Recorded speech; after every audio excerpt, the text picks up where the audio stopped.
नमस्कार. कर्नाटकची मुजोरी लोकशाहीच्या या विशेष चर्चासत्रामध्ये तुम्हा सगळ्यांचं मी विशाल पाटील स्वागत करतो. बेळगावातल्या मनगुत्ती गावातून छत्रपती शिवाजी महाराजांचा पुतळा रातोरात गायब करण्यात आला. बरं, गेल्या 74 वर्षांपासून सीमा भागातील आपल्या मराठी भाषिकांवरती दडपशाही सुरूच आहे आणि त्यामुळे कर्नाटक आणि महाराष्ट्रामध्ये अशा अनेक बाबींवरून धूसफूस सुरूच आहे. 1956 साली भाषावार प्रांत रचनेवरून पहिला प्रक्षोभ झाला आणि त्यावेळी 5 आंदोलकांनी हौतात्म्य पत्करलं. तर मराठी भाषिकांवरती होणारी कन्नड भाषेची सक्ती, त्यामुळे सीमा भागातील मराठी जनतेचं जगणंही मुश्किल झालंय. मराठी भाषिकांनी जेव्हा या अन्याय अत्याचाराविरोधात आवाज उठवला त्यावेळी पोलिसांनी सर्वसामान्य मराठी बांधवांवरती आसूडही उगवला. आता तर थेट शिवाजी महाराजांचा पुतळा हटवून मुख्यमंत्री येडियुरप्पांनी मराठी जनांचा घोर अपमान केल्याची भावना आहे. त्यामुळे कर्नाटक सरकारला जशास तसं उत्तर देणार का? महाराष्ट्राची सहनशक्ती संपत आली आहे का? हे राज्य सरकार कर्नाटक सरकारला सांगणार का?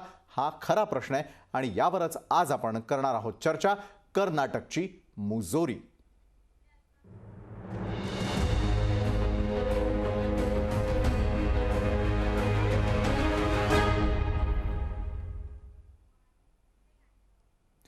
कर्नाटकचा महाराष्ट्र द्वेष हा आता टोकाला जाऊन पोहोचलाय. बेळगावमधल्या मनगुत्ती गावातील छत्रपती शिवाजी महाराजांचा पुतळा हटवण्याची घोड चूक या सरकारनं केली, परंतु कर्नाटकचं हे नेहमीचंच आहे. इथल्या मराठी भाषिकांवरती त्यांना मुजोरी कायम स्वरूपात करायचीच आहे आणि पाहणार आहोत याच संदर्भातला लोकशाहीचा विशेष वृत्तांत. कर्नाटक सरकारच्या मराठी द्वेषाचा कळस. बेळगावमधील मनगुत्ती गावातून हटवला शिवरायांचा पुतळा. 74 वर्षांपासून सीमा भागातील मराठी भाषिकांवर दडपशाही सुरूच.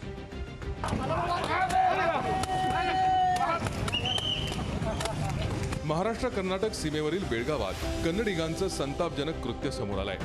बेळगावातील मनगुत्ती गावातून 7 ऑगस्टच्या रात्री चक्क छत्रपती शिवाजी महाराजांचा पुतळा हटवण्यात आला. त्यामुळे बेळगावसह राज्यभरात संतापाची लाट उसळली. पण सीमा भागात मराठी भाषिकांवर होणारा अन्यायाची ही काही पहिलीच वेळ नाहीये. 1946 साली बेळगावसह संयुक्त महाराष्ट्राचा पहिला ठराव मांडण्यात आला आणि याच वर्षी महाराष्ट्र एकीकरण समितीची स्थापना करण्यात आली. तेव्हापासून हा संघर्ष सुरू आहे. राज्य पुनर्रचना समितीनं भाषावार प्रांतरचना करताना 1956 साली सध्याचा वादग्रस्त सीमाभाग कर्नाटकात टाकला. त्यावेळी या मराठी भाषिक भागात बेळगावसह कारवार, विजापूर, गुलबर्गा आणि बिदरमधील 800 पेक्षा अधिक गावं होती. 17 जानेवारी 1956ला याविरोधात बेळगावात पहिला प्रक्षोभ झाला. यात 5 आंदोलक हुतात्मे झाले.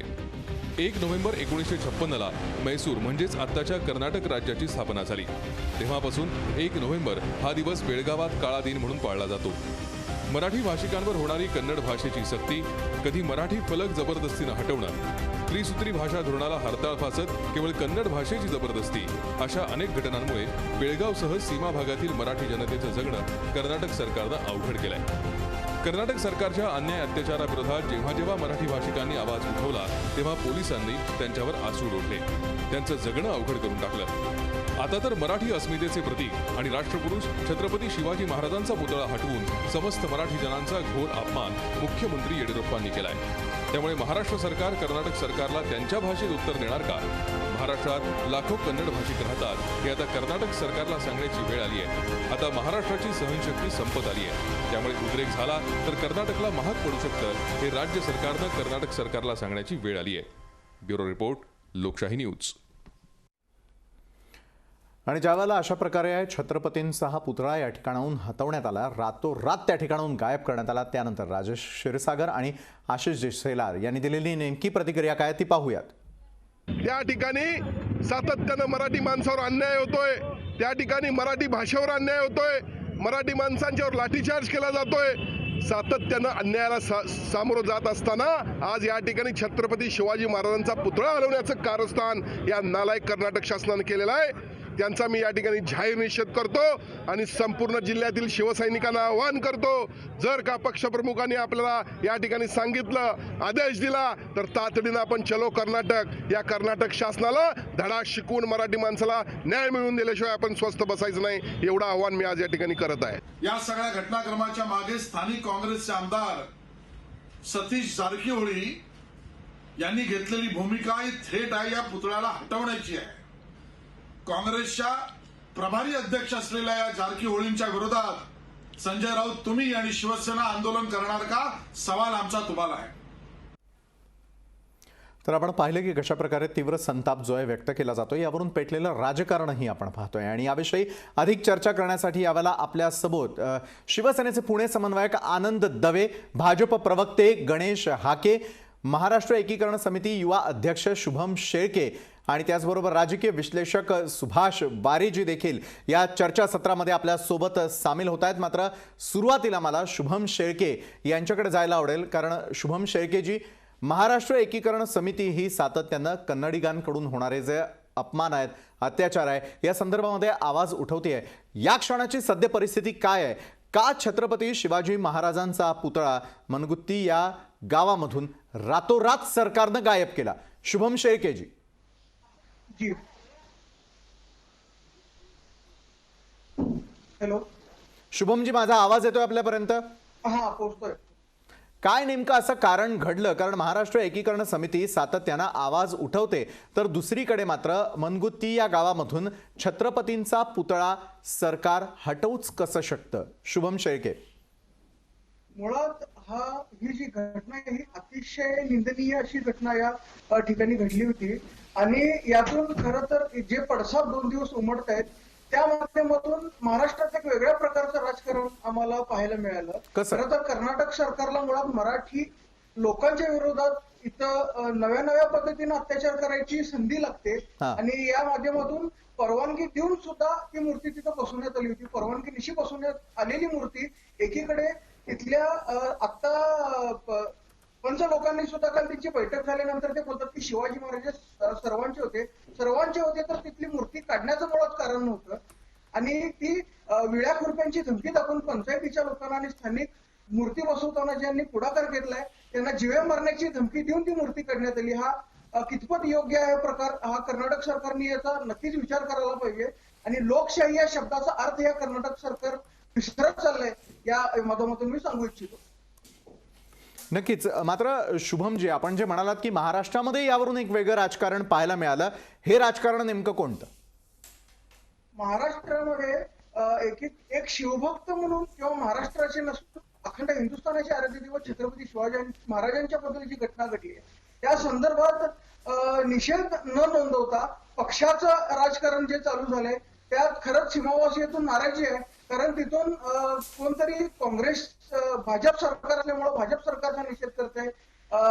कालची जी स्टेटमेंट होती ती बघितली मी, तिथं काँग्रेसचा स्थानिक आमदार असल्यामुळं काँग्रेसचा निषेध केला जातोय. खरं तर कर्नाटकाला ज्यावेळी प्रादेशिक अस्मितेचा प्रश्न येतोय त्यावेळेला त्यांना देशापेक्षा स्वतःची प्रादेशिक अस्मिता महत्वाची आहे, हे पहिल्यांदा महाराष्ट्रातल्या आमच्या राजकीय नेत्यांनी समजून घेतलं पाहिजे. छत्रपती शिवाजी महाराज ना हिंदुत्व, ना देश, ना आणि काही यांना कशाशी देणं घेणं नाही. त्यांना फक्त आपली प्रादेशिक अस्मिता आणि इथल्या मराठी माणसांवर अन्याय करणं एवढंच माहिती आहे. असं असताना एकत्रितरित्या यांच्या विरोधात या घटनेचा निषेध न करता पक्षाचं जे राजकारण चालू केलंय, यामुळे भयंकर नाराजी सीमावासियातून पसरलेली आहे. बरं, नक्कीच याच मुद्द्याला पुढे घेऊन जाणार आहे मी यावेळेला. आणि मला पुढचा प्रश्न गणेश हाकेजी तुम्हाला विचारायचा आहे. गणेशजी, शुभम शेळके यांचं म्हणणं तुम्ही ऐकलं असेल की ज्या वेळेला मराठी अस्मितेचा प्रश्न समोर येतो त्यावेळेला सगळ्यांनी एकत्र येणं आवश्यक आहे. मात्र प्रत्येक पक्ष हा महाराष्ट्रामध्ये वेगवेगळ्या पद्धतीनं या ठिकाणी उत्तर देताना दिसतो. मात्र कर्नाटक सरकारला थेटपणे प्रश्न कोण विचारणार? गणेश हाकेजी. नाही, मुळात आपण थोडं विषय ज्या पद्धतीने या गोष्टीचे राजकारण केले जाते महाराष्ट्रामध्ये म्हणा, तर ते मुळात चुकीचं आहे. या सगळ्या जी पुतळा हलवण्यामागची जी पार्श्वभूमी आहे किंवा त्याचा जो हेतू आहे, का हलवला आणि कोणी हलवला, म्हणजे मुळात तिथल्या कोणी विरोध केला. जे माणगुत्ती जे गाव आहे त्या गावामध्ये मुळात 80% मराठी लोक आहेत. आणि ह्या मराठी लोकांमधल्याच एका गटानं, म्हणजे जे तिथं काँग्रेसचे आमदार आहेत त्या आमदारांचे जारकीहोळी म्हणून तिथं जे आमदार आहेत सतीश, त्यांच्या समर्थकांनी त्या पुतळ्याला विरोध केलेला आहे. बरं, त्यामुळे इथं तुम्ही आज जी काही म्हणजे आपण इथं मोठी त्याला म्हणजे आंदोलनाचं स्वरूप म्हणा, जे काही स्वरूप महाराष्ट्रामध्ये दिलं जाते त्याला, आणि ते कर्नाटकचे येडियुरप्पा आमचे माननीय मुख्यमंत्री भाजपचे आहेत त्यांच्या संदर्भात जे काही त्यांची होळी करणं वगैरे वगैरे अशा पद्धतीचं गलिच्छ आणि घाणेरडं राजकारण जे सध्या सुरू आहे. कारण म्हणजे त्याचा या गोष्टीशी त्या तिथल्या कोणत्याही सरकारचा संबंध नाही आहे. तो स्थानिक असा प्रश्न आहे. आणि तुम्ही सांगितलं की दोन्हीही ती मराठी माणसं आहेत, ती मराठी माणसं आहेत. दोन गट जे आहेत ते ज्या गटाने विरोध केलेला ती मराठी माणसं आहेत. ती मुळात ती जी जागा आहे ती महालक्ष्मीच्या पालखीचा तळ तिथं असतो आणि त्याच्यासाठीची ती जागा होती. त्या जागेवरती हा पुतळा बसवल्यामुळं कुठल्याच आपल्या मराठी माणसांनी त्या पुतळ्याला विरोध केला आणि वाद आणि हे सगळं म्हणजे वाढवू नये आणि त्यामध्ये काहीतरी मग लॉ ऑर्डरची परिस्थिती निर्माण होऊ नये म्हणून तिथल्या स्थानिक प्रशासनाने घेतलेला हा निर्णय आहे. तो पुतळा जसाच्या तसा उचलून अत्यंत सुरक्षित ठिकाणी व्यवस्थितरित्या तो ठेवण्यात आलेला आहे. आणि जे आजूबाजूच्या परिसरातील जे लोक गाव आहेत ते मला तुम्हाला काय बोळशे नाटे असेल किंवा बेंडकुळे असेल ही 2-3 जी गावं आहेत त्या गावातल्या ग्रामस्थांच्या संदर्भात सुद्धा चर्चा केली करून की काल त्यांची बैठक झालेली आहे एकत्रित. त्यांच्या बैठकीमध्ये ज्या पुतळ्यासाठी ज्या काही प्रशासकीय पूर्तता किंवा बाबी कराव्या लागतात, ज्या प्रक्रिया कराव्या लागतात त्या करून त्या ठिकाणी पुतळा बसवण्याच्या संदर्भातला निर्णय झालेला आहे. त्यामुळे विनाकारण कुठेतरी आपलं साफ करून कुठेतरी धोपटण्याचा जो प्रकार आहे ना तो मला असं वाटतं की एक गलिच्छ अशा स्वरूपाचं राजकारण आहे. मुळात आमच्या महाराष्ट्रातल्या या जे सरकार सध्या आघाडीचं सरकार इथं जे आहे या सरकारच्या जे सरकारमधले जे काही लोक आहेत बरं का त्या लोकांना इथलं कोरोनाचं अपयश, प्रचंड प्रमाणात वाढलेली बेरोजगारी तुम्हाला मी सांगतो आणि मराठा आरक्षणाच्या संदर्भात या सरकारनं जो काही आपलं आदेश काढलेला आहे त्या आदेशाच्या संदर्भामध्ये महाराष्ट्रामध्ये जी काही असंतोष आणि उद्रेक जो पसरलेला आहे त्याच्यापासून कुठंतरी दुर्लभ म्हणजे लक्ष विचलित करण्याचं महाराष्ट्रातल्या जनतेचं हे एक वेगळ्या पद्धतीचं हे सरकारचं या आघाडीच्या सरकारच्या लोकांचं हे कारस्थान आहे. त्यामुळे मग विनाकारण आपलं भारतीय जनता पार्टीचं सरकार असलेल्या तिथल्या येडियुरप्पाला आपलं दूषण द्यायची, त्यांना म्हणायचं त्यांनी असं केलं म्हणायचं, छत्रपती महाराजांच्या बद्दल तिथला पुतळा हलवला तिथला काढला असं करून काहीतरी म्हणजे या गोष्टींपासून समाजाचं लक्ष विचलित करण्याचा हा एक प्रकार आहे. त्यातली वस्तुस्थिती अत्यंत मला आता जी विशद केली त्याप्रमाणे ती वस्तुस्थिती आहे. आणि मला असं वाटतं की बरं, मी याच मुद्द्याला पुढे घेऊन आनंद दवे, मला तुमची प्रतिक्रिया खरं तर घ्यायला आवडेल. आनंद दवेजी, गणेश आखेजींनी जो मुद्दा उपस्थित केला की हे स्थानिक राजकारण आहे, मात्र स्थानिक राजकारणामध्ये छत्रपती शिवाजी महाराज येतात तरी कुठून? पुतळ्याची जागा या संदर्भात त्यांनी केलेला दावा की त्या ठिकाणी महालक्ष्मी पालखीची ही जागा आहे आणि पुतळा जो आहे तो त्या ठिकाणून अत्यंत सुरक्षित ठिकाणी हलवण्यात आला. स्थानिक असलेल्या काँग्रेस आमदार यांचा असलेला विरोध आणि त्यातून हे प्रकरण समोर आलेलं आहे. त्यामुळे सरकारचा किंवा कर्नाटक सरकारचा याच्याशी संबंध नाही आणि गलिच्छ राजकारण हे काँग्रेसच्या तिथल्या आमदारांकडून केलं जातं किंवा राज्यामध्ये देखील काँग्रेस किंवा त्या प्रकारच्या ज्या प्रतिक्रिया यायला सुरुवात झालेली आहे त्यावरून हे राजकारण पेटवलं जात आहे असा दावा गणेश आखेजी करताय. मात्र आनंद दवेजी, हा दावा तुम्हाला मान्य आहे का? कारण महाराष्ट्र सरकारनं आतापर्यंत अनेक वेळेला मुजोरी सहन केलेली आहे, मग महाराष्ट्र सरकार नाही तर उत्तर कोण देणार? आनंद दवेजी. नाही, खरं तर गणेशजी ज्या पद्धतीने मांडणी करतात ती अत्यंत चुकीची आणि निंदनीय अशी आहे. मुळात एखादा आमदार एखाद्या त्याच्या मतदारसंघातला असा पुतळा काढू शकत नाही हे तुम्ही लक्षात घ्या. त्यासाठी सरकार असतं. आमचं दुसरं म्हणणं आहे, समजा त्यांनी काढल्यानंतर सुद्धा कर्नाटकच्या सरकारनं त्याच्यावर काय प्रतिक्रिया व्यक्त केली आहे, त्याच्यावर काय कारवाई केली आमदारावर मला सांगावं गणेश आखेंनी. ज्या पद्धतीने मांडतात ते चुकीचे. कर्नाटक सरकारला आणि भाजपला शिवाजी महाराजांच्या विषयी असलेला आकस हा नेहमीच दिसत आलेला आहे. मग त्यांना महाराजांमध्ये कधी नरेंद्र मोदींमध्ये महाराज दिसतात, कधी मागच्या वर्षी शोभा साठेंचं पुस्तकं छापली होती त्यांनी. तर भाजपने याच्याविषयी अजिबात स्वतःचं ममत्व दाखवू नका. याच्यामध्ये 100% कर्नाटक सरकारची चूक आहे. त्या आमदारांवर कारवाई न करणं हे पाप आहे. ते त्यांना कधी ना कधी भोगावं लागणार आहे नक्की आहे. दुसरं आहे कोरोना वगैरेचा मूर्खपणाचा आरोप आहे. कोरोना संपूर्ण भारतात नाही संपूर्ण जगात आहे. त्यामुळे अशा विषयाचं भांडवल करायचं काही कारण नाहीये कोणत्याही सरकारला आणि कधी केलं जात नाही. फक्त भाजपच्याच मनात येतं. म्हणून मध्य प्रदेश राजस्थान असताना कोरोनामध्ये सुद्धा सरकार बदलण्याचे प्रयत्न केलेले जातात. शिवसेनेचे असेल किंवा काँग्रेस राष्ट्रवादी आघाडीच्या सरकारमध्ये असं काही विषय नाहीये. फक्त आणि फक्त महाराजांची अस्मिता, हिंदुत्वाची अस्मिता, देशाचा प्रश्न आहे हिंदुत्व म्हणून. आम्ही शिवाजी महाराज मराठा महाराष्ट्र याची पुढे जाऊन बघतो आहोत. त्यामुळे कर्नाटक सरकारने घातलेला गोंधळ जाणीवपूर्वक घातलेला आहे. त्यांना कुठेतरी मराठा समाजाला किंवा हिंदुत्वाला दुखवायचं होतं असा एक स्पष्ट आरोप मी करतो. त्या अनुषंगाने मुद्दामून ठरवून केलेला आहे. येडियुरप्पांनी लगेच त्या आमदारावर कारवाई करण्यात आली पाहिजे होती. आतापर्यंत तो आमदार जेलमध्ये असायला पाहिजे होता, तो का नाहीये याचं उत्तर गणेश हाकेंनी. गणेश हाकेजी बोला, उत्तर द्या. नाही माझं दवे साहेबांना मला हेच म्हणायचंय. दवे साहेब, ज्या ज्या गोष्टी आपण बोललात ना, मला मी तुम्हाला सांगितलं की थोडं माझं म्हणणं आहे की वस्तुस्थितीवरती आधारित काही तुम्ही म्हणजे जर भाष्य केलं तर मला ते फार बरं वाटेल. तुम्ही म्हणजे प्रवक्ते म्हणून सरकारच्या महाआघाडीतल्या शिवसेनेच्या पक्षाचे तुम्ही प्रवक्ते म्हणून तुम्ही आज इथे जरी उपस्थित असला तर माझं पण तिथली वस्तुस्थिती काय आहे? तो काँग्रेसचा आमदार नाहीये, तिथला स्थानिक आमदार काँग्रेसचा नाहीये का? तर माझं म्हणणं चुकीचं आहे का? मूर्खपणाचा आरोप तुम्ही मला म्हणालात. माझं म्हणणं असं आहे की कोण म्हणजे हे मूर्खपणाचं नव्हे का? आणि त्या पुतळ्याचा विरोध करणारे हे त्या काँग्रेसचे समर्थक होते, समर्थक आहेत. मला सांगा की ही वस्तुस्थिती तुम्ही बाजूला ठेवून चर्चा करणार आहात का? याच्याशी येडियुरप्पाचा किंवा भारतीय जनता पार्टीच्या सरकारचा स्थानिक नाही, ऐकून घ्या स्थानिक गावातलं भांडण ते गावातल्या दोन गटांमधला वाद तो मराठी लोक काही नियम आहेत तुमच्या म्हणणं होत नाही, होऊ शकत नाही. मुळात त्याच बाबतीनं की मग असंच ठरलं ना, ते कुठल्याही पद्धतीची ज्या पुतळ्या बसवण्यासाठी ज्या काही शासकीय प्रक्रिया लागतात, जी मान्यता लागते, ती मान्यता त्यांनी न घेता तो पुतळा बसवलेला होता. तेव्हा प्रशासनानं सांगितलंय ना, स्थानिक लोकांशी चर्चा करून त्यांच्या मिटिंग घेऊन बैठका घेऊन त्या सगळ्यांनी असं ठरवलंय की आपण पुतळा बसू, 8 दिवसामध्ये पुतळा बसू. आणि मला कळत नाही, पुतळ्याचा सबुतळा तयार आहे, पुतळा तयार आहे, काही कायदेशीर अडचणी नाहीये, काही टेक्निकल अडचणी नाहीये. तो पुतळ्याला 8 दिवस कशासाठी लागतात? तुम्ही वाट पाहता आहात का की 8 दिवसात कोणीतरी जावं आणि कोर्टामधून स्टे घ्यावा? बघा, ऐकून घ्या, कर्नाटक सरकार त्याची वाट बघतंय का? छत्रपतींबद्दलचा ठेका काही तुम्ही एकट्याने घेतलेला नाही. या महाराष्ट्राचे नाही, विश्वाचे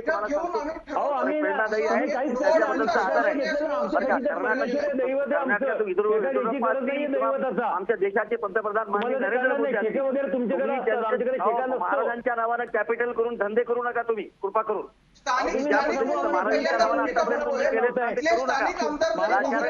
बरं, स्थानिकांचा मुद्दा जर गणेश हाकेजी आपण उपस्थित केलेला आहे, शुभम शेळकेंकडे जाऊयात आणि जाणून घेऊयात स्थानिकांचं नेमकं काय म्हणणं आहे. हा स्थानिक मुद्दा आहे का आणि स्थानिक राजकारण इथपर्यंत सीमित आहे का? शुभम शेळकेजी, स्वतः देखील आपण स्थानिक आहात तिथले, बोला. 1 मिनिट, मी स्थानिक म्हणून एक गोष्ट पहिल्यांदा स्पष्ट करू इच्छितो. सतीश जारकीहोळी हे जरी त्या स्थानिक त्या मतदारसंघाचे आमदार असले तरी त्यांचे बंधू हे बेळगावचेच आमदार एका मतदारसंघाचे आणि बेळगाव जिल्ह्याचे पालकमंत्री आहेत.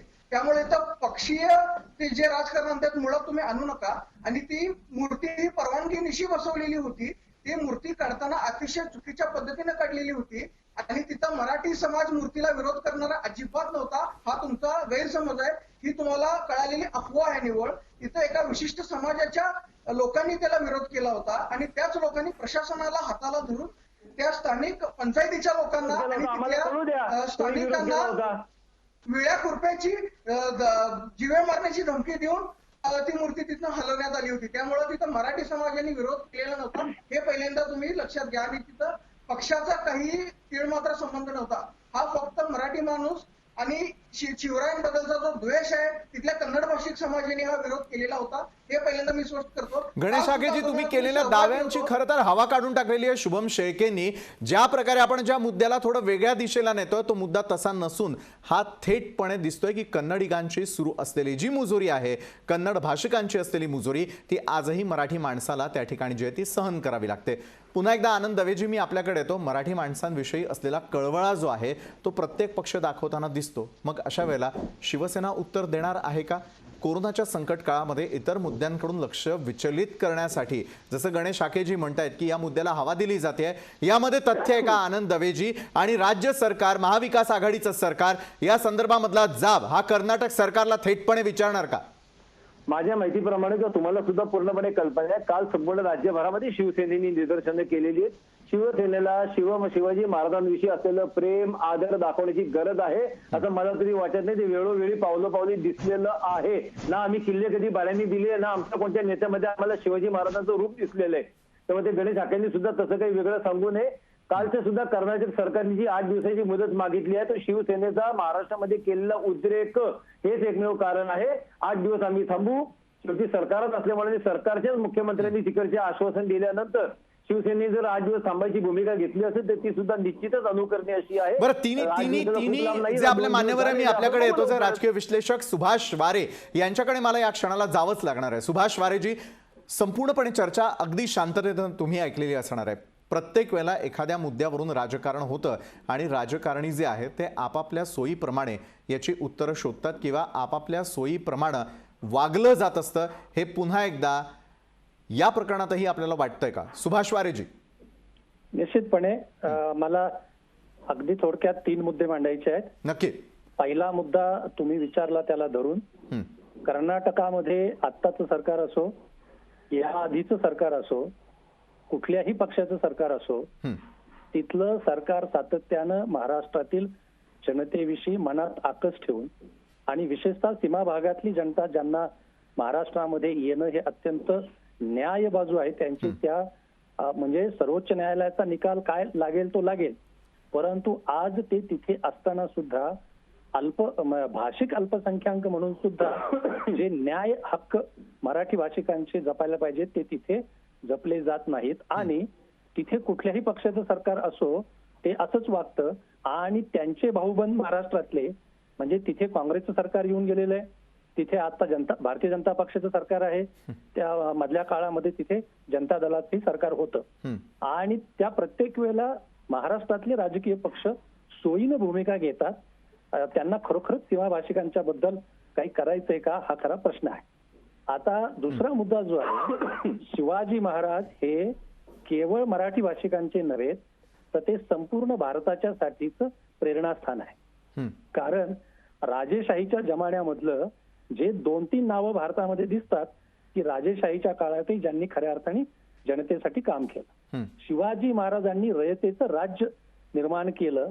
महात्मा फुल्यांनी छत्रपती शिवाजी महाराजांना कुळवाडी भूषण असा शब्दप्रयोग वापरलेला आहे. कुळवाडी भूषण बहुजन प्रतिपालक असे शिवाजी महाराजांच्या पुतळ्यावरून जे राजकारण होते ते निषेधार्ह आहे. पुतळा हटवला जाणं हे निषेधार्ह आहे. याला जे कोणी जबाबदार असतील, स्थानिक आता तपशील मला स्वतःला पुण्यामध्ये राहून स्थानिक आमदारांना विरोध केला, सरकारनं विरोध केला, हे शुभम जे सांगतायत त्याच्यावरती आता आपल्याला अवलंबून राहावं लागेल. पण हे ज्यांच्या प्रेरणेनं पुतळा हटवला आहे हे निषेधार्ह आहेच आणि मी त्याचा निषेध करतो. माझा तिसरा मुद्दा पण फार महत्वाचा आहे आणि तो सगळ्याच राजकीय पक्षांनी लक्षात घ्यावा की आपण नेमकं पेटून कधी उठणार आहोत. म्हणजे शिवाजी महाराजांचा पुतळा हटवला जाणं हे निषेधार्ह आहेच, पण ज्यांना कुळवाडी भूषण म्हटलं गेलं, बहुजन प्रतिपालक म्हटलं गेलं, त्या शिवाजी महाराजांच्या विचारांची जेव्हा हत्या होते किंवा त्यांचे जेव्हा उखडले जातात विचार, तेव्हा आपण पेटून उठणार आहोत की नाही. आणि मग हे कर्नाटकातलाही प्रश्न आहे आणि महाराष्ट्रातलाही प्रश्न आहे. रांजाच्या पाटलाची कहाणी आपल्याला माहिती आहे. आपल्याला शेतकऱ्यांच्या देठाला सुद्धा सैनिकांनी हात लावणे हा आदेश आपल्याला माहिती आहे. आणि मग जेव्हा महाराष्ट्रात शेतकरी आत्महत्या करतात तेव्हा शिवाजी महाराजांच्या विचारांची पायमल्ली होतात. जेव्हा महाराष्ट्रामध्ये माय बहिणींची आबरू लुटली जाते तेव्हा शिवाजी महाराजांची किंवा आज अनेक प्रश्न आहेत. शिक्षणाचा अधिकार मिळत नाही. मला असं वाटतं की पुतळा हटवलं आणि मग त्यावेळेला तात्कालिक आपण पेटून उठतो, त्याही पेक्षा ज्या रयतेचं राज्य शिवाजी महाराजांनी उभं केलं होतं त्या रयतेचे दररोजचे जगण्याची लढाई इतकी तीव्र बनत असताना आपण त्या अस्मितेवरून पेटून उठत नाहीत, हे जास्त शिवाजी महाराजांच्यासाठी वेदनादायी ठरेल असं मला वाटतं. तो पुतळा पुन्हा बसवला जावा, सन्मानानं बसवला जावा ही माझी मागणी आहे. परंतु सर्वांनीच, आनंद दवे असतील, गणेश हाके असतील, सगळेच असतील, हे जे रयतेचं राज्य नावाची जी संकल्पना आहे शिवाजी महाराजांच्या कार्यामध्ये, त्याच्यासाठी जरा दैनंदिन आपल्याला सक्रिय व्हायला पाहिजे आणि तिथं आपली अस्मिता पेटून उठायला पाहिजे असं मला फार तीव्रतेने वाटतं. बरं, नक्कीच. गणेश हाकेजी, पुढचा प्रश्न मी तुम्हाला विचारतो. मराठी अस्मितेचे गोडवे हे यापूर्वी आम्ही शिवसेनेकडून देखील ऐकलेले आहेत, भाजपकडून ऐकलेले आहेत, काँग्रेसकडून ऐकलेले आहेत, प्रत्येक पक्षाकडून आजपर्यंत ऐकलेले आहेत. मात्र ही अस्मिता कधी जागी होणार हा महत्त्वाचा प्रश्न आहे. आनंद दवेजींनी एक दावा केला मगाशी की 8 दिवसांचा कालावधी आपण दिलाय, 8 दिवसांमध्ये पाहूयात पुतळा त्या ठिकाणी पुन्हा एकदा उभारला जातो की नाही उभारला जाते. मात्र ही अस्मिता पेटून उठायला हवी होती आणि ती फक्त महाराष्ट्रापुरती सीमित न राहता सीमा भागात असणाऱ्या मराठी बांधवांची आठवण करत अनेक वेळेला भेटीगाठी यापूर्वी शिवसेनेनं केलेल्या आहेत किंवा महाविकास आघाडीनं यावेळेला जाऊन या भेटीगाठी घ्यायला हव्या होत्या असं नाही का वाटत? गणेश हाके. पाटील साहेब, कसं आहे की मराठी अस्मिता आणि सीमा बेळगाव म्हणजे जो भाग आहे बेळगाव सीमा भागातल्या ज्या लोकांच्या बद्दलच्या सगळ्या ज्या काही प्रश्नांच्या संदर्भामध्ये भारतीय जनता पार्टीने यापूर्वी आपली भूमिका फार स्पष्टपणे भूमिका मांडलेली नव्हे, तर कायम मराठी माणसाच्या बाजूनं भारतीय जनता पार्टी उभी राहिलेली आहे. आणि सातत्यानं ज्या ज्या वेळेला असे काही प्रसंग उद्भवलेत तेव्हा मराठी माणसाचीच बाजू घेऊन मध्ये मग कुठेही कुणाचंही सरकार असेल, भारतीय जनता पार्टीचं सरकार असेल, म्हणून तिथं काँग्रेसचं सरकार असेल, कोणाच्या सरकारच्या विरोधामध्ये भारतीय जनता पार्टी आक्रमक राहिलेली आहे. दुःख एवढ्याच गोष्टीचं वाटतं की जितकं प्रेम आनंद दवेना महाराजांच्या बद्दल आहे तसं इतरांना कुणाला नाही असं समजून, आणि फरक एवढाच आहे की कोणी महाराजांच्या नावानं राजकारण करतं, धंदा करतं. फक्त बाकीचे आमच्यासारखे लोक असे भारतीय जनता पार्टीचे लोक आहेत की महाराजांच्या नावानं आम्ही कधी राजकारण केलेलं नाही आणि किंवा धंदाही केलेला नाही किंवा ते कॅपिटल समजून कुठल्या पद्धतीचं अशा पद्धतीचं आम्ही रस्त्यावर उतरण्याची भाषा केलेली नाही. म्हणून भारतीय जनता पार्टी तिथल्या लोकांच्या बरोबर आहे आणि महाराजांचा पुतळा हा ते ज्या पद्धतीने त्यांनी हलवलेला आहे तो आम्ही त्याच्याबद्दलचं समर्थन केलेलं नाही. पण जी त्यातली कोणी केलं म्हणजे माझं असं म्हणणं आहे की करणारे वेगळे बाजूला आणि नको ते म्हणजे येडियुरप्पाचे पुतळे जाळण्याचा जो प्रकार आहे मला असं वाटतं तो निषेधार्ह आहे, तो चांगला नाही. त्याच्याबद्दल सतीश तिथं जे काँग्रेसचा आमदार आहे त्याच्या समर्थकांनी हा पुतळा हलवलेला आहे, त्याचा खरं म्हणजे पुतळा तिथे जाळायला पाहिजे होता.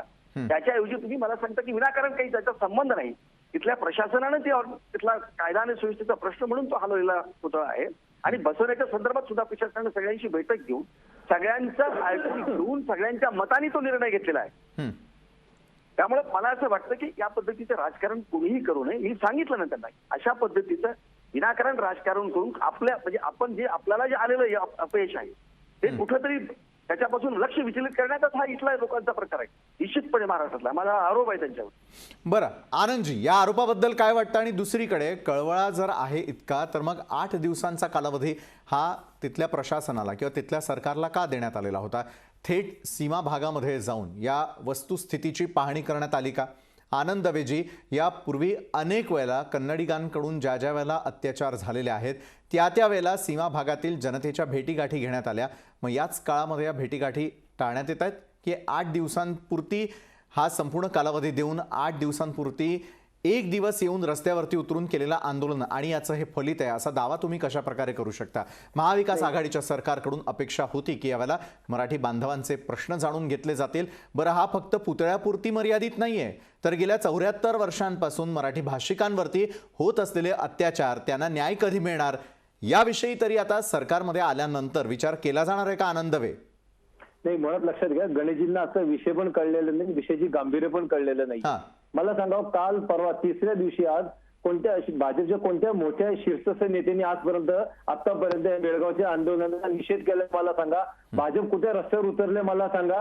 आणि 8 दिवस आम्ही नाही दिलेले, तिथल्या सरकारने मागितले, जे यांचं सरकार आहे दुर्दैवानी. येडियुरप्पाचा विरोध निषेध कोणी केला का आतापर्यंत मला सांगा? भाजपचे नेते काहीच बोलायला तयार नाहीयेत. ते हे दुसरं तिसऱ्यांदा सरकार आलेले कर्नाटक. गणेश हाकेजी गप्प बसणार आहेत. आता भाजपच्या कोणत्या नेत्यांनी भाजपच्या पंतप्रधानाला केंद्रीय नेत्यांना मध्ये घेऊन मागच्या वेळेस सरकार असताना की बैठका लावल्या आणि बेळगावचा विषय केला, निपाणीचा विषय केला?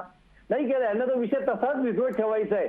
गणेश हाकेजी, विषयाचं गांभीर्य नाहीये भाजपला? महाराष्ट्रामध्ये मुख्यमंत्री होता, भाजपला विषयाचं गांभीर्य नाहीये का गणेशजी? 5 वर्ष कर्नाटकमध्ये मुख्यमंत्री होते, भाजपला त्यांना करता आलं असतं. आणि पण काही नाही झालेल्या गोष्टी तुम्ही केलेली समस्या आहे, नाही तर कुठेतरी मार्ग लागला असता. आनंद दवेजी, गणेशजी उत्तर देतात, थांबा जरा. नाही, दवेजी, या आपल्या संसदीय लोकशाहीमध्ये न्याय व्यवस्था नावाची एक सर्वोच्च अशा स्वरूपाची स्वतंत्र स्वायत्त असलेली संस्था आहे. आणि मला असं वाटतं की हा प्रश्न सध्या जर समजा न्याय व्यवस्थेच्या अधीन असेल तर मला सांगा कुठलाही पक्ष सुप्रीम काँग्रेस असेल, राष्ट्रवादी असेल, मध्यस्थ मंडळ निर्माण केलं होतं. कुठलाही पक्ष असेल, तसं करता आलं असतं. दोन नेते तिकडचे, दोन नेते इथं. तुम्हाला करायचं नव्हतं. भाजपच्या मनात महाराष्ट्राविषयी असलेला आकाश नेहमी दिसत आलेला आहे. मागच्या 5 महिन्यात तो जास्त वाढलेला असं आमचं स्पष्ट मत आहे. कर्नाटक सरकार वेळोवेळी केवळ नाही, आता तुम्ही शुभमजी मी आपल्याकडे येतोय. गणेश आखेजींचं पूर्ण होऊ द्या, मी आपल्याकडे येतोय. गणेशजी, भारतीय जनता पार्टीचं सरकार म्हणजे मी सांगा विरोधी पक्ष सरकार, मला सांगता याच्यापूर्वी काँग्रेसचं सुद्धा सरकार होतं ना, त्यावेळेस मग मला सांगा की राज्यात आणि केंद्रातही सरकार काँग्रेसचं होतं ना, त्यावेळेला का नाही प्रश्न सोडवला? आनंद दवेनं माझा प्रश्न आहे. हे बघा माझं म्हणणं, हे बघा हे प्रश्न नाही, आमच्या भारतीय जनता पार्टी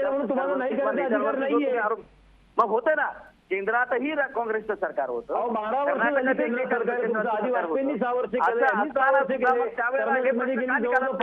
तुमचं सरकार आहे. तुम्हाला नेत्यांना मध्ये घेता आलं असतं, चर्चा करता आली असती. अहो नाही दवेजी, तेच म्हणतो मी तुम्हाला. तुम्ही ज्यांच्या बरोबर सध्या आता पक्ष सरकारमध्ये कन्नडी लोकांपेक्षा जास्त अन्याय अत्याचार भाजपने केला तिथं लोकांवर, असं आमची स्पष्ट भूमिका आहे.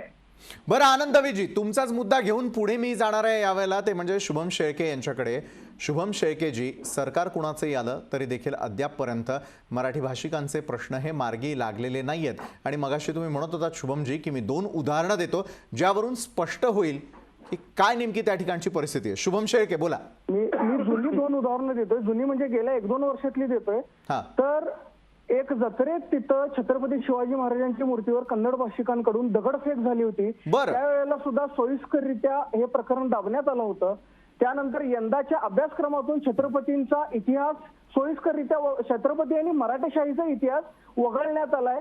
याबद्दल सुद्धा मी निषेध व्यक्त केला होता. आणि ज्या वेळेला तिथं एक तानाजी चित्रपट प्रदर्शित इथं चित्रपटगृहातून झालं होतं, त्यावेळेला कन्नड संघटनांनी ते चित्रपट फाडून तिथं ते चित्रपट जाळलं होतं. त्यानंतर महाराष्ट्र एकीकरण समितीच्या माध्यमातून आम्ही जेव्हा ते फलक पुन्हा लावलं, ते फलक पुन्हा लावलेल्या कारणावरून आम्हाला तिथल्या प्रशासनाने पोलिसांनी ताब्यात घेऊन दिवसभर चौकशी करून ज्या वेळेला सीमावासियांचा उद्रेक तिथं बेळगावात दिसू लागला, त्यावेळेला त्यांनी आमची सुटका केली होती. तर सांगायचा उद्देश एवढाच आहे की ज्या इथं कर्नाटकात पक्ष कुठलाही असो, इथं भाजपचं किंवा काँग्रेसचं सरकार नसतंय, ते कर्नाटकाचं सरकार असतंय. याच पद्धतीनं ज्या वेळेला बेळगाव आणि सीमा प्रश्नाचा कर्नाटक महाराष्ट्राचा प्रश्न येतोय, त्यावेळेला महाराष्ट्र सरकार म्हणून सगळे एकत्र आमच्या पाठीची का थांबत नाहीत, हा एकच माझा प्रश्न आहे. कारण बेळगावचा प्रश्न, आता बेळगावचा प्रश्न म्हणायची पाळी ही खरं तर महाराष्ट्रातल्या राजकारणामुळे आमच्यावर आली आहे. हा प्रश्न कर्नाटक आणि शुभम शेळकेजी, तुम्ही थेट प्रश्नाला हात घातलेला आहे. दोन्ही पक्षांकडून आपण उत्तरं घेणार आहोत. मात्र तत्पूर्वी राजकीय विश्लेषक असलेले सुभाष वारे यांच्याकडे मी येतो. सुभाष वारेजी, ज्या वेळेला शुभम शेळकेजी म्हणतायत की त्या ठिकाणी अनेक प्रकारे अशा प्रकारे जे आहेत त्या घटना घडल्या, मराठी भाषिकांवरती अनेक वेळेला अत्याचार झाले, मात्र कुठलाही पक्ष त्यांच्या अडचणी त्या ठिकाणी सोडवण्यासाठी येत नाही आणि हे राजकारण थेट महाराष्ट्रातून सुरू असतं. पक्ष कुठलाही असला तरी त्या ठिकाणी असलेल्या महाराष्ट्र एकीकरण समितीचे असलेले कार्यकर्ते असतील किंवा मराठी भाषिक असतील, त्यांच्या बाजूनं कुणीही उभं राहत नाही. मग इतक्या वर्षांपासून भिजत घोंगडं असलेला हा प्रश्न आणखी किती वर्ष आपण सगळ्यांनी सहन करायचा आहे? सुभाष वारेजी, राजकीय विश्लेषक आहात आपण, या संपूर्ण प्रकरणाकडे कशा प्रकारे पाहता? मी मगाशी त्याचाच उल्लेख केला होता आणि शुभम यांनी आता बरोबर तिकडे तो विषय नेला की सीमावादाचा मुख्य मुद्दा सुप्रीम कोर्टात आहे. तिथे महाराष्ट्रानं आपली बाजू नीट मांडायला पाहिजे, हे बरोबर आहे. परंतु म्हणूनच मी असं म्हणालो की त्या प्रश्नाचा निकाल सुप्रीम कोर्टाद्वारे महाराष्ट्राला अनुकूल करून घेण्यासाठी लढाई केली पाहिजे.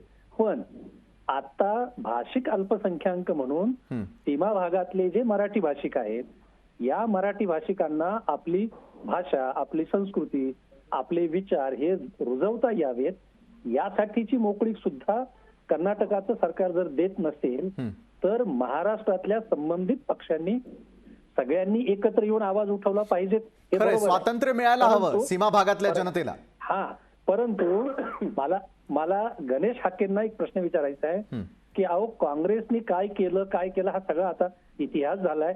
कर्नाटकातही काँग्रेसला शिक्षा मिळाली, केंद्र सरकारमध्ये काँग्रेसला शिक्षा मिळाली, पण मागचे काही वर्ष आता केंद्र सरकारमध्ये भारतीय जनता पक्ष सत्तेत आहे एकमुखी बहुमतानं, की म्हणजे एका पक्षाच्या बहुमतानं, जे अनेक वर्ष नव्हतं. कर्नाटकातही गेले अनेक वर्ष आता येडियुरप्पा आणि भाजपची सत्ता आहे. अशा वेळेला जे शुभम सांगतायत की भाषिक अल्पसंख्याक म्हणून सन्मानानं आपली भाषेची जपणूक असेल, किंवा त्यांनी ज्या चित्रपटाचं उदाहरण दिलं तो चित्रपट बघण्याची मुभा असेल संस्कृती म्हणून, किंवा एक आमची सांस्कृतिक आणि प्रादेशिक अस्मिता म्हणून शिवाजी महाराजांचा पुतळा असेल, या बाबतीमध्ये कर्नाटक सरकारने या मराठी भाषिकांच्या न्याय हक्कासाठी जागृत राहावं. हे कोणी हे पाकिस्तान मधले नाहीयेत ना, किमान तुम्ही ज्या हिंदुत्वाची भाषा करता सतत, त्या हिंदुत्वाचेच हे नागरिक आहेत हे सगळे सीमाभाषिक. मग ह्या सीमाभाषिकांना पाकिस्तान सारखी वागणूक हे सरकार येडियुरप्पाचं का देतंय?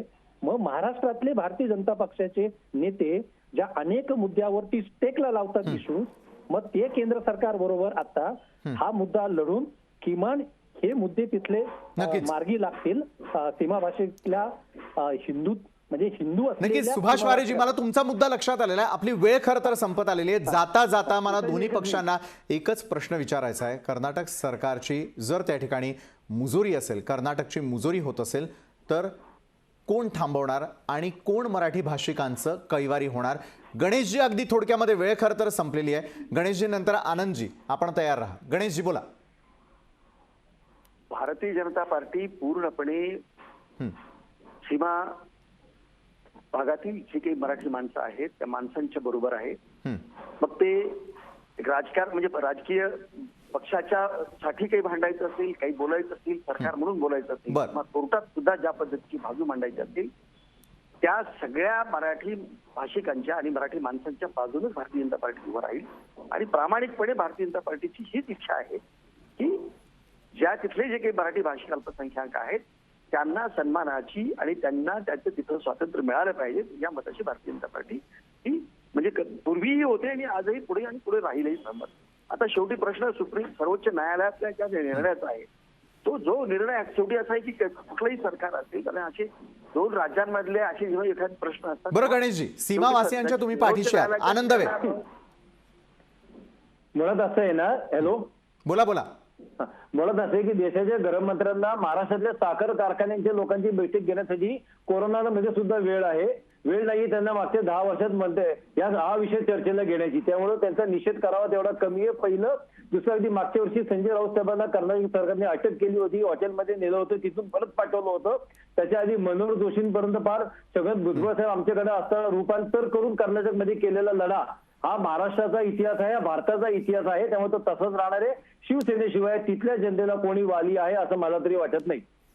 बरं, नक्कीच शिवसेनेशिवाय कोणी वाली नाही. इकडे आपल्याला भाजपकडून गणेश हाकेजी सांगतायत की सीमावासियांसोबत जे आहे ते मात्र भाजप पक्ष हा सातत्यानं. शुभम शेळकेजी मात्र आज या कार्यक्रमाच्या माध्यमातून एक ग्वाही देतो की सीमावासियांचा जो उभा राहिलेला प्रश्न आहे किंवा महाराष्ट्र सरकार असेल किंवा त्या ठिकाणी ज्या प्रकारे छत्रपती शिवाजी महाराजांचा पुतळा हटवून त्या ठिकाणी जो आहे तो चबुतरा रिकामा करण्यात आलेला पाहिल्यानंतर खरोखर अत्यंत वेदना झालेल्या होत्या, ज्यावेळेला याच न्यूज रूममधून आम्ही तुमच्यापर्यंत ही बातमी देखील पोहोचवलेली होती. शुभम शेळकेजी मात्र लोकशाही न्यूज चॅनल देखील या बातमीचा, या घटनेचा पाठपुरावा करत राहील आणि म्हणूनच आज चर्चेसाठी हा विषय घेतलेला होता. पुढच्या काळामध्ये शुभम शेळकेजी काय होतं यासाठी लोकशाही न्यूज चॅनल देखील आपल्यासोबत आहेत. पाहूयात येत्या काळामध्ये पुढचा प्रवास हा नेमका कशा प्रकारे असेल आणि कर्नाटक सरकारची असलेली मुजोरी ही हाणून पाडायला हवी यावरती लोकशाही न्यूज चॅनल देखील सातत्यानं आवाज जे ते उठवत राहणार आहे. तुर्तास सर्व मान्यवर म्हणजे शुभम शेळकेजी, त्याचबरोबर सुभाष वारेजी, खूप खूप धन्यवाद. गणेश हाकेजी आणि सोबत असलेले आनंद दवेजी, सर्व मान्यवर या चर्चेमध्ये सामील झालात त्यासाठी खूप खूप धन्यवाद. पाहूयात मात्र कर्नाटक सरकारची ही मुजोरी आणि या संदर्भात उठवलेला आवाज हा मात्र कुणीही दाबू शकणार नाही, एवढंच मात्र सत्य. या चर्चेमध्ये वेळ झाली इथंच थांबण्याची. ताज्या बातम्यांसाठी पाहत रहा लोकशाही न्यूज.